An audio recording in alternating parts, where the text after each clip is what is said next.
ഏറ്റവും നല്ലപോലെ സ്നേഹിക്കുന്ന ഒരാൾ, നിങ്ങൾക്ക് ഏറ്റവും പ്രയോറിറ്റി തരുന്ന ഒരാളാണെന്ന് എങ്ങനെ നമുക്ക് ഒരാളെ പറ്റി അറിയാൻ പറ്റും?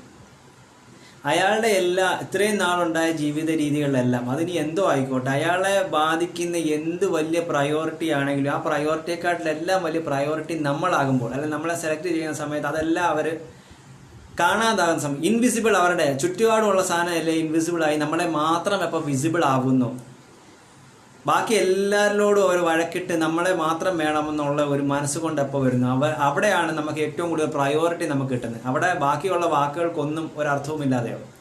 അത് കരിയർ ആവാം, എഡ്യൂക്കേഷൻ ആവാം, അസറ്റ്സ് ആവാം, പൈസയാകാം, എന്ത് കാര്യമാവാം.